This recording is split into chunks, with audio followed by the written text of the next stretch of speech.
Hello students, कैसे हैं आप सब? बढ़िया। तो चलो आज अपन आपका एक चैप्टर है कार्य, ऊर्जा और शक्ति, उसके बारे में डिस्कस करेंगे। पहले चैप्टर का नाम देख लेते हैं, कार्य, ऊर्जा व शक्ति। देखो तीनों जो नाम हैं वो एक दूसरे से कनेक्ट हैं। कार्य के बारे में समझ में आने के बाद ऊर्जा समझ में आएगी, और ऊर्जा और कार्य जब समझ में आ जाएंगे अपने, उसके बाद अपन चर्चा करेंगे शक्ति पर कि शक्ति क्या होती है। उससे पहले देखते हैं अपन कार्य के बारे में कि कार्य क्या होता है, इसका जो फॉर्मूला होता है वो क्या होता है, और इसकी जो यूनिट होती है यानी कि इसका मात्रक क्या होता है, वो सब क्या होता है, उसके बारे में अपन चर्चा करें। तो साधारणतः आपने 8th क्लास देख लो या 9th क्लास देख लो, कार्य एक फॉर्मूला पढ़ा था आपने। उस कार्य के फॉर्मूले से अपन सारा डिस्कस करेंगे, उसकी परिभाषा के बारे में भी देखेंगे। तो कार्य का आपने एक फॉर्मूला देखा था कि कार्य बराबर बल इंटू विस्थापन। यह आपने एक फॉर्मूला 8th क्लास में मान लो या 9th क्लास में मान लो, हर जगह आपने देखा था।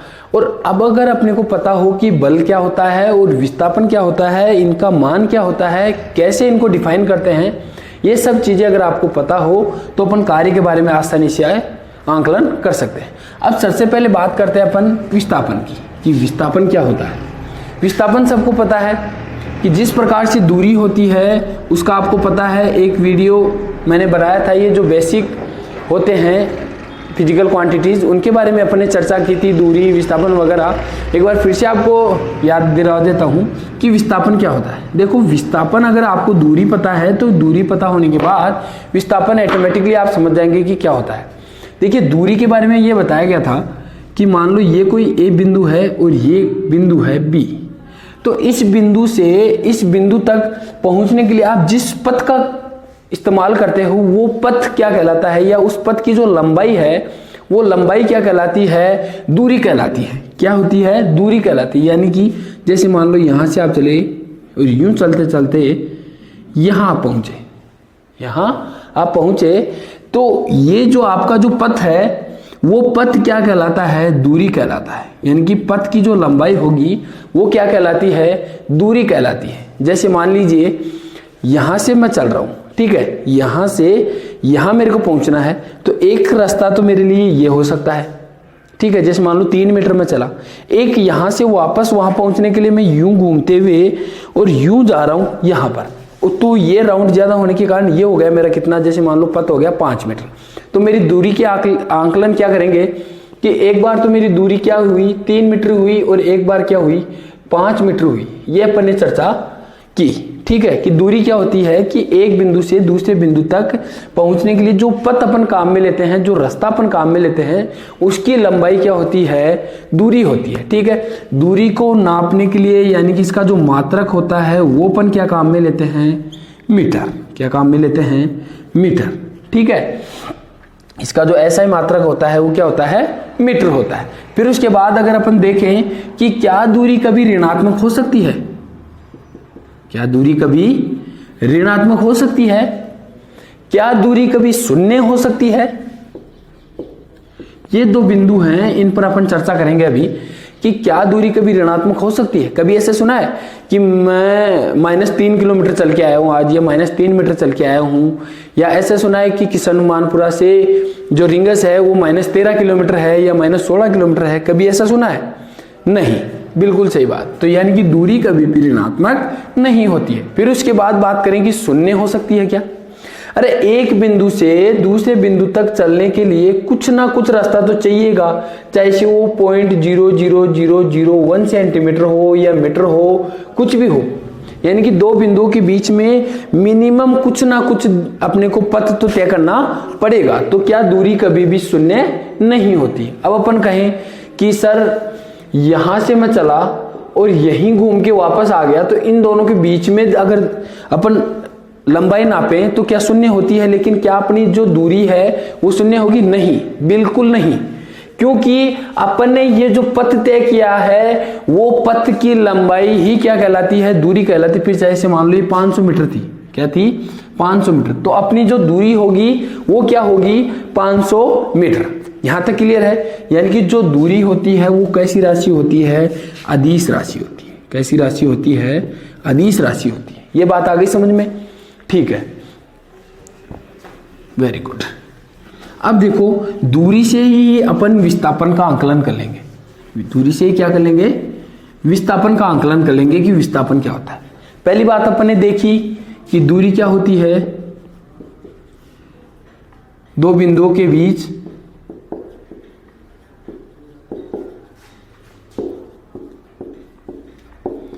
तय पथ की लंबाई, तय पथ की लंबाई, ये अपन ने डिस्कस किया। क्या होती है, दो बिंदुओं के बीच में तय पथ की लंबाई, यानी कि कैसे भी हो सकता है वो पथ अपना, ठीक है। फिर उसके बाद अपन ने देखा कि जो दूरी होती है उसका मात्रक क्या होता है, मात्रक इसका होता है क्या, मीटर, ऐसा ही मात्रक, ठीक है। ये बाद में जब 11वीं में आओगे तब देखेंगे ऐसा ही मात्रक, जो CGS MKS क्या होते हैं वो सब, ठीक है। फिर उसके बाद अपन ने देखा कि दूरी होती है सदैव क्या होगी, धनात्मक। इतना सा अपन ने डिस्कस किया। फिर उसके बाद अपन ने क्या देखा कि ये अदिश राशि होती है। कैसी राशि होती है, अदिश राशि। ये आपके जहन में होनी चाहिए। ये जो 5 पॉइंट हैं दूरी के, वो आपके दिलो दिमाग में होने चाहिए कि दूरी के बारे में क्या क्या होता है। अब इन्हीं से अपन एक विस्थापन जो शब्द है उसकी तुलना करते चलेंगे, उसकी तुलना करते चलेंगे कि विस्थापन क्या होता है, उसी के साथ इन दोनों में कंपेयर भी हो जाएगा। तो देखिए विस्थापन क्या होता है कि विस्थापन की जो डेफिनेशन है उसी से अपन स्टार्ट करते हैं पॉइंट को। तो विस्थापन की जो परिभाषा होती है वो होती है दो बिंदुओं के बीच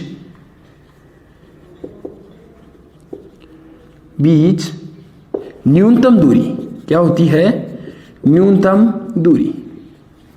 यानी कि ये कोई पॉइंट है ए और ये कोई पॉइंट है बी, इन दो पॉइंट्स के बीच में क्या न्यूनतम दूरी ये है या न्यूनतम दूरी ये है, नहीं, इन दोनों के बीच न्यूनतम दूरी ये रहेगी।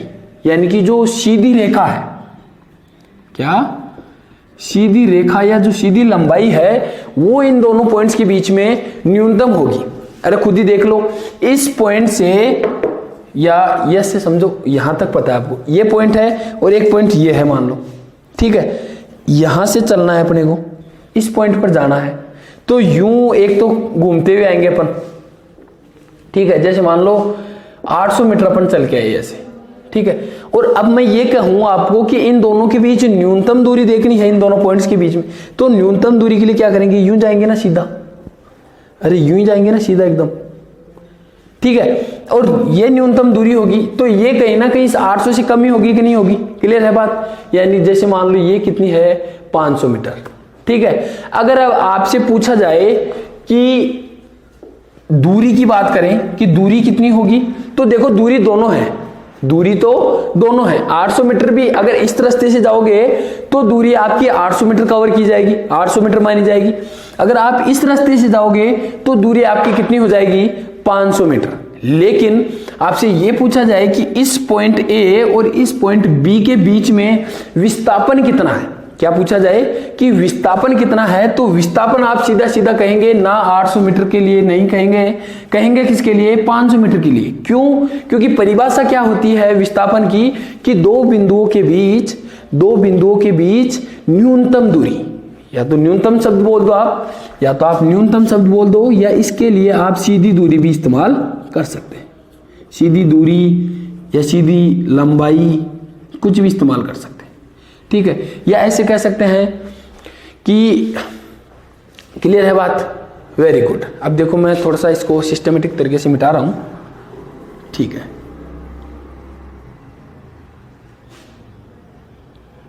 ये लो, ठीक है। अब अपन बात करें उसके बाद,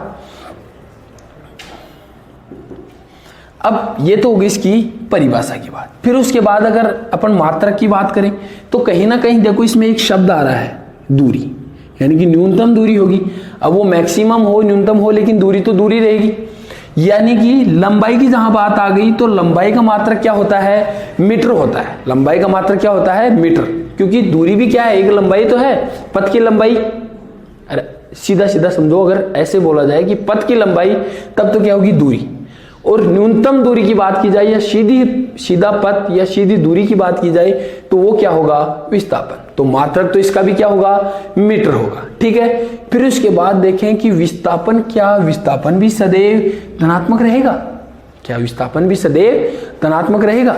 अब मुझे एक बात बताओ, ये कोई पॉइंट है ए, यहां से आप दौड़ना स्टार्ट हुए और घूमकर यहीं वापस आ गए, यानी कि आपका बी पॉइंट भी यहीं हो गया। अब आपसे पूछा जाए कि जैसे मान लो ये 500 मीटर का राउंड था आपका, 500 मीटर का एक गोल राउंड था, फिर आपसे अब पूछा जाए कि इस जो प्रक्रिया है उसके लिए दूरी का मान तो क्या होगा और विस्थापन का मान क्या होगा। ऐसे अगर आपसे पूछ लिया जाए तो आप क्या कहेंगे?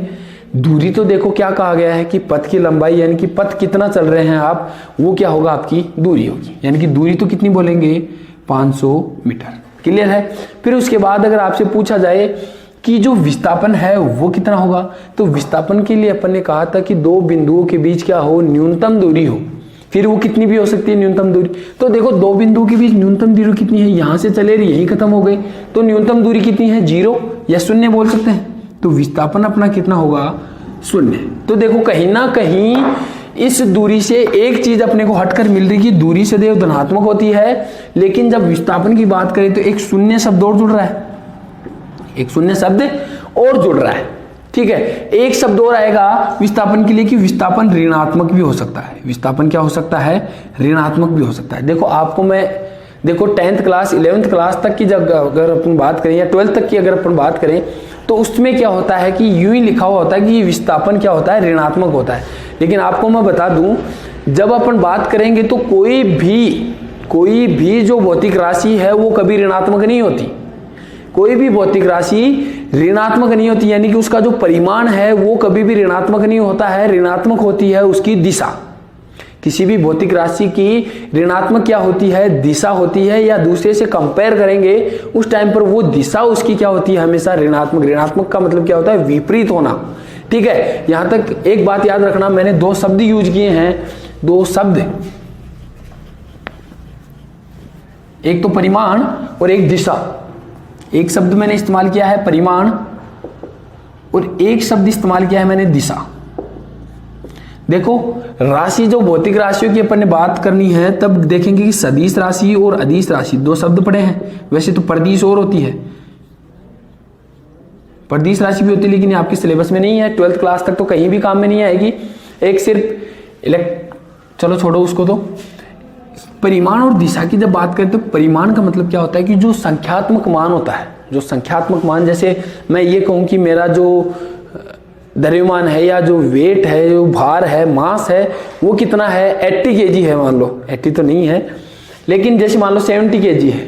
ठीक है, ये कहें 70 kg, तो ठीक है, इसमें देखो कि जो ये 70 वर्ड है, जो नंबरिंग वैल्यू है, जो न्यूमेरिकल वैल्यू है, वो जो संख्यात्मक मान है वो सदैव क्या कहलाता है, परिमाण कहलाता है। और जो ये केजी लगा हुआ है, यानी कि इस केजी से अपन पहचान पा रहे हैं कि ये 70 का क्या मायने है। ऐसे तो मैंने 70 लिख दिया तो 70 तो एक संख्या हो गई, लेकिन जैसे इसके आगे मीटर लगा दूंगा तो समझ जाऊंगा कि ये लंबाई की बात हो रही है। ठीक है, केजी लगा दिया तो मैंने क्या हो रहा है, द्रव्यमान की बात हो रही है। तो जो ये जो है मीटर मान लो, केजी मान लो, इनको क्या बोलते हैं, मात्रक। क्या बोलते हैं, मात्रक। यानी कि वे सूचक शब्द जो किसी भी संख्यात्मक मान के साथ लगने पर उस भौतिक या किसी भौतिक राशि को डिफाइन करते हैं, वो शब्द, सूचक शब्द क्या कहलाते हैं, मात्रक कहलाते हैं। फिर उसके बाद अगर अपन चर्चा करें, एक दिशा शब्द और होता है, तो किस वे में आपका जो डायरेक्शन क्या होगी, यानी कि ऐसे समझें उस भौतिक राशि की जो दिशा को निर्धारित करते हैं। उसके बाद अगर परिमाण और दिशा दोनों की जरूरत पड़े तो वो सदिश राशि होगी, सिर्फ परिमाण की जरूरत पड़े तो वो कौन सी राशि होगी, अदिश राशि। ये आउट ऑफ आपके सिलेबस है, कभी दूसरे दिन चर्चा करेंगे। तो इतना साफ समझो कि जो विस्थापन है वो कैसी राशि होगा, सदिश राशि, यानी कि धनात्मक, ऋणात्मक और शून्य। ऋणात्मक वैसे तो दिशा होती है तो सदिश राशि होगी, तो सदिश राशि की दिशा भी होगी तो ऋणात्मक भी होता है। अब अगर अपन बात करें, कंपेयर करें थोड़ा सा, छोड़ो क्या कंपेयर करना है, विस्थापन के बारे में अपन को सब पढ़ना है। तो विस्थापन क्या होता है, एक तो न्यूनतम दूरी, शॉर्ट में देखें अपन, न्यूनतम दूरी, फिर उसके बाद इसका मात्रक मीटर, फिर उसके बाद अगर इसकी चर्चा करें तो पॉजिटिव भी हो सकता है, नेगेटिव भी हो सकता है और जीरो भी हो सकता है। ठीक है, फिर उसके बाद अगर अपन चर्चा करें थोड़ा सा तो ये कैसी राशि होती है? सदिश राशि। सदिश राशि यानी कि दिशा की जरूरत होती है। ठीक है, यानी कि अब देखो ए है और ये बी है, तो इसके लिए तो ये एक फिक्स डायरेक्शन हो गई कि नहीं हो गई, इस साइड है, तो कहीं ना कहीं दिशा की जरूरत पड़ रही है। अब अगर अपन दूरी की बात करें तो यूं यूं यूं यूं यहां पहुंच गए, तो कहीं कभी उत्तर कभी दक्षिण, यानी कि जो दूरी होती है उसके लिए दिशा की आवश्यकता नहीं होती है। तो दूरी कैसी राशि होती है? अदिश राशि होती है। इतनी बात आ गई समझ में विस्थापन के लिए। अब अपन बल की बात करें तो बल तो आपको सबको पता है बल क्या होता है।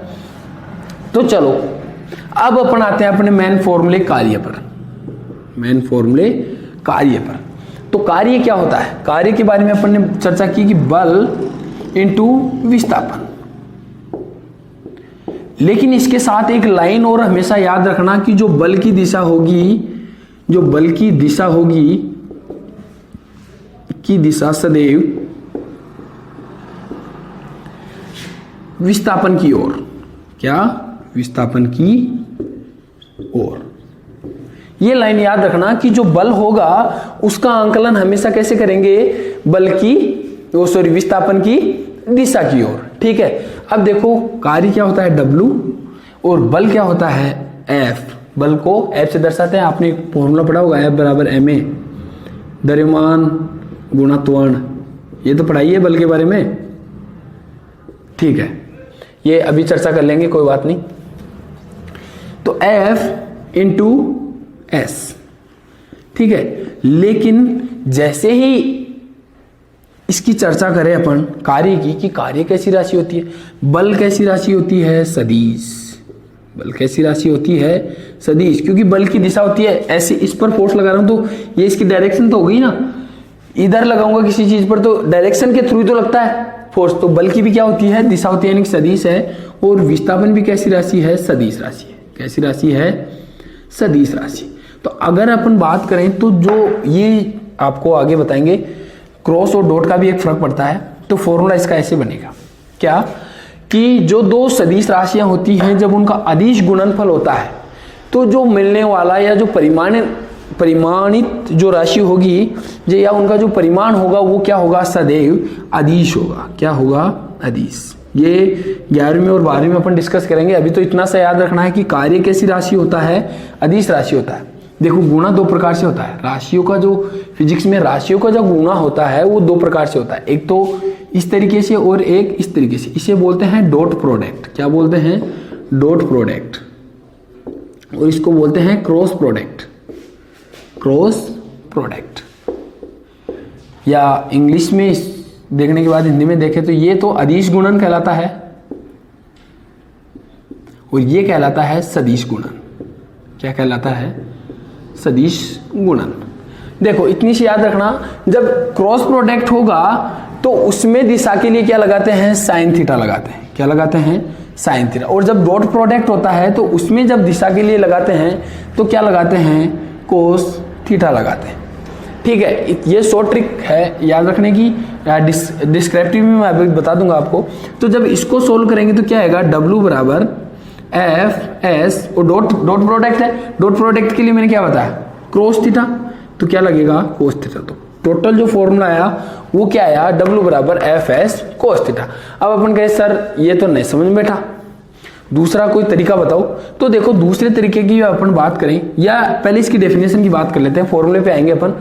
तो जो सीधी सीधी परिभाषा होगी, कार्य की सीधी सीधी परिभाषा होगी, क्या होगी कि बल और विस्थापन का जो अदिश गुणनफल होता है वो क्या कहलाता है? कार्य कहलाता है। क्या कहेंगे? बल व विस्थापन का अदिश गुणनफल कार्य कहलाता है। ठीक है, एक शब्द जोड़ना है आपको लंबी चौड़ी डेफिनेशन के बजाय। देखो दो डेफिनेशन इसकी लिख सकते हैं अपन। क्या लिख सकते हैं? एक तो डेफिनेशन लिख सकते हैं बल व विस्थापन के अदिश गुणनफल को, अदिश गुणनफल को कार्य कहते हैं। ठीक है, एक डेफिनेशन अपन आपकी बुक में ऐसी लिखी हुई है कि विस्थापन या विस्थापन की दिशा में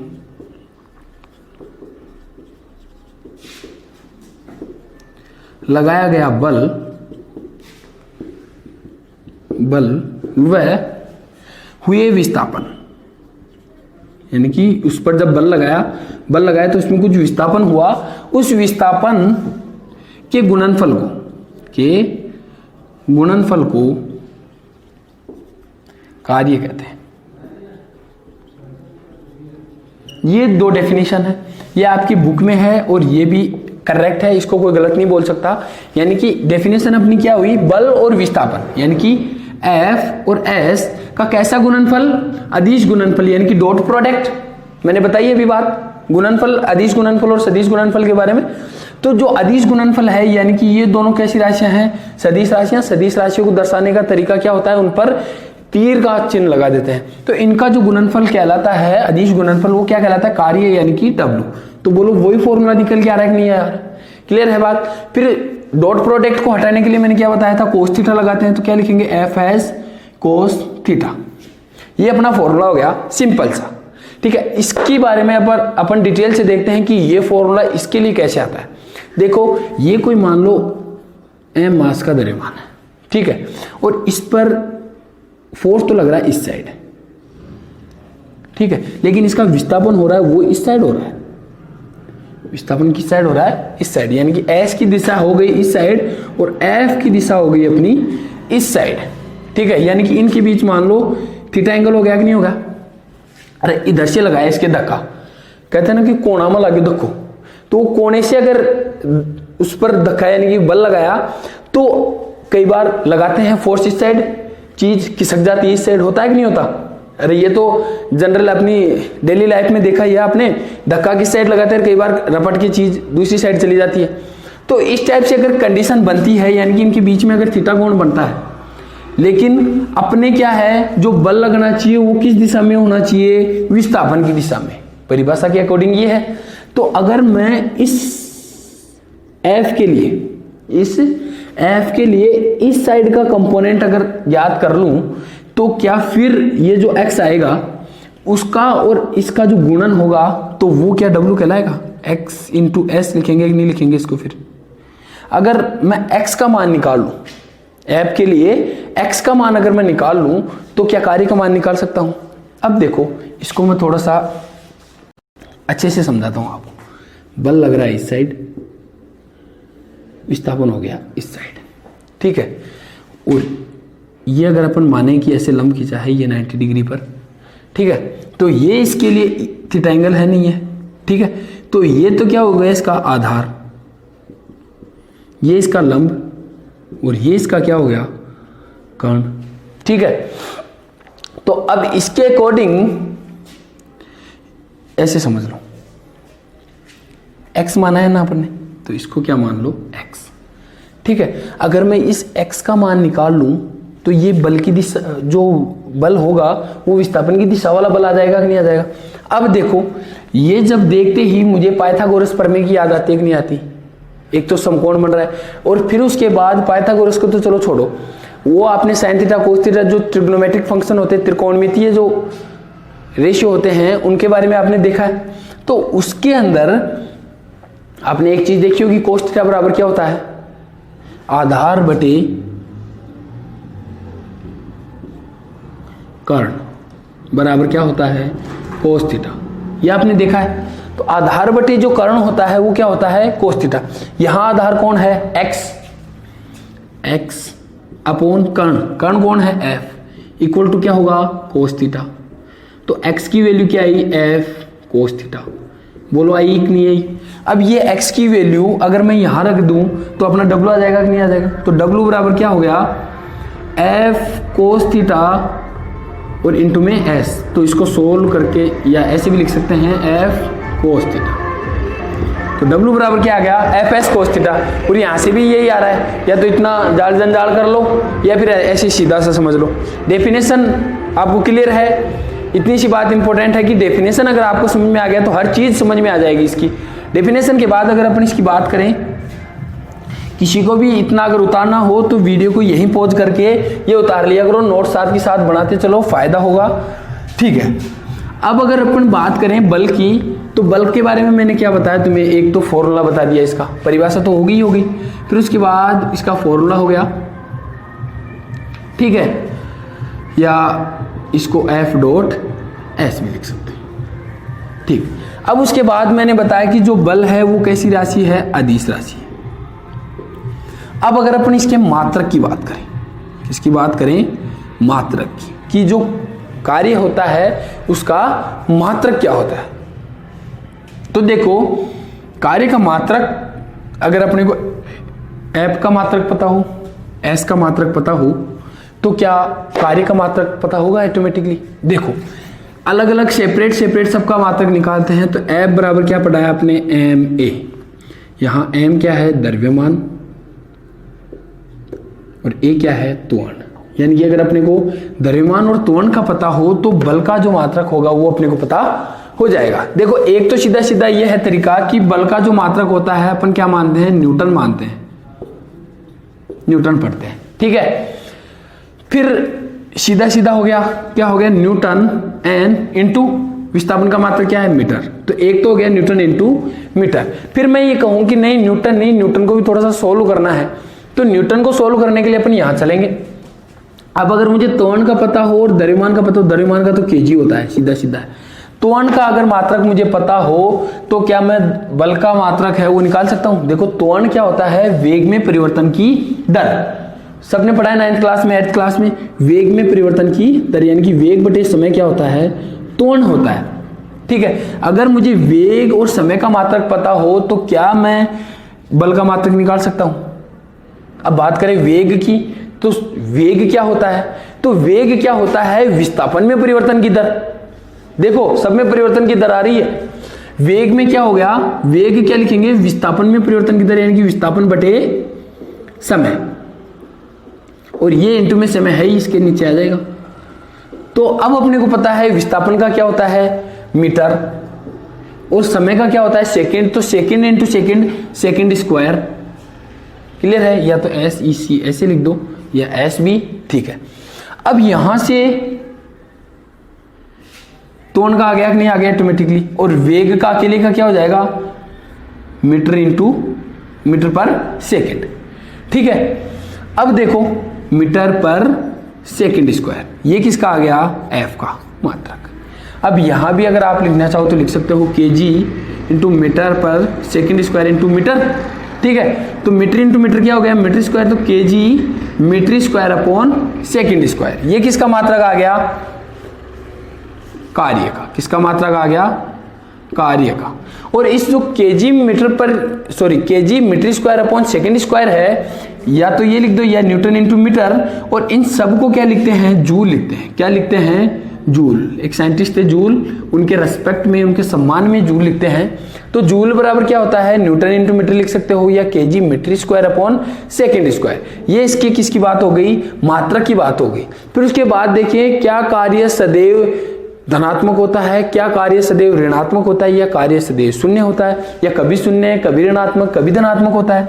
तो देखो, इतनी सी बात मैं आपको हिंट दे देता हूं कि कार्य कभी कभी जीरो भी हो जाता है, कभी कभी ऋणात्मक भी रहता है, और कभी कभी क्या होता है, धनात्मक भी होता है। तो इतनी सी बात आपके समझ में आ गई।